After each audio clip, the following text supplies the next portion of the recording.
to the Sci-Fi Invasion, where I, your host, tries to get through all 50 movies in this 50 movie box set from Mill Creek in 50 weeks. Today's movie is called Escape from Galaxy 3 from 1976. Right off the bat, I love the music in this movie. It is just the right level of B-movie fun that I like. There's a lot of names ending in vowels with this movie. So right off the bat, I knew it probably was Italian. The director's name was like the most white bread American name I could think of, so it was obviously a pseudonym for someone with a very, very Italian name. I really like the sets in this movie. Visually I like this movie. It's really cheesy, it's brightly colored, it's fun to look at. What it looks like, this might be a deep cut, but if you've ever seen the movie The Explorers, with, I think River Phoenix was in it, and a very, very young Ethan Hawke, when they were like little baby bambinis. They watch a movie in a drive-in that has like, what's his name? Robert Picardo as like an action spaceman, and it's super cheesy. And this is like that, but for real. Like, that was a fake bad movie. This was the real deal. And it looked exactly like it. It was a lot of fun. The Explorers, by the way, was a movie I loved as a kid, but the moment they went to space, I turned it off because I hated the ending. And just I want to say like a couple months ago, I watched it for the first time since I was a kid, and I remember that. I remember I hated the ending to this, but I loved the build-up. And I watched it, and I was loving this movie. I get to the point where I used to turn it off as a kid. And I gotta say, it goes from like the best kids movie, the best like Goonies type movie, to being like insufferable. I hated it. I was like, oh my gosh, this is why I used to I used to rent this movie and turn it off like an hour, 30 minutes in, something like that.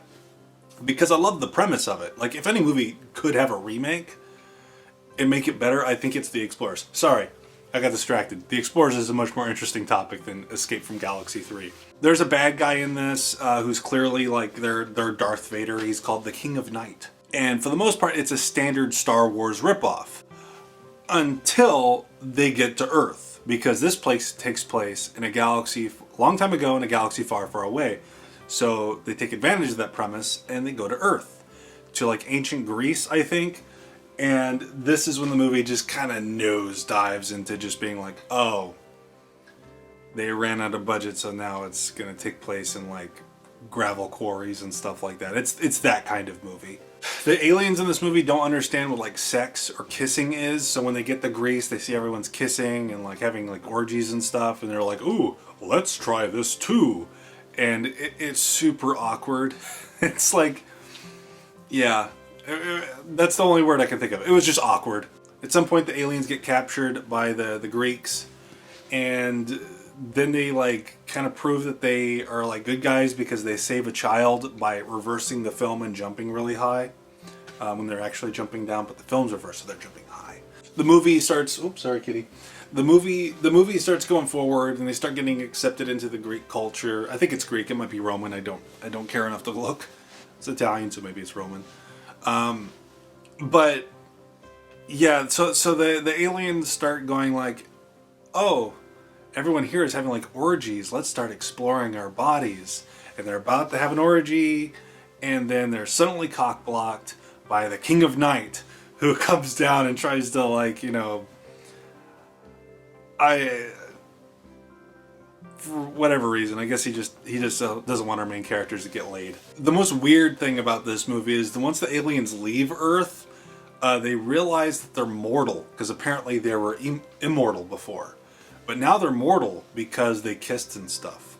So, yeah, I guess that's like the Adam and Eve and the apple type situation, but like much sillier. So they go back to Earth, they dance to disco, they learn how to eat. The King of Night returns and starts like indiscriminately killing people. One of the characters starts using laser vision to stop the King of Night, and the whole thing is pretty freaking underwhelming. But not the worst, not the best. Specifically a movie you should watch with a group of people with alcohol. If if bad movies are your thing, that is my suggestion for this one. This is not a watch by yourself bad movie. This is a watch with a group. But yeah, that's it for now. Thank you for watching. I really appreciate it. I'm trying to respond to your comments, but every single time I'm at work when I get them, and I can't just stop and reply, and then I forget to reply later. But I've been pressing the little heart button on them, so you know I'm acknowledging. I'm seeing them. I'm seeing them. I promise I'm acknowledging them. I don't know how people with like huge amounts of subscribers and comments can deal with that much interaction, because like I get like maybe like 5 comments a day, and to me it just feels like a lot to like, oh man, I gotta respond to this one, but I don't have time, and I think I just overthink it. I don't really know. But anyways, I appreciate your comments. I really, really do. Thank you so much for watching this. I know it's not the coolest thing in the world, but I think it's fun, and I'm glad that you guys think it's fun too. That's it for now. Thank you for watching. I'm Joey Hollywood. Remember, please be kind and rewind. And here's a cameo from my cat. Hello. Hello, this is Rue.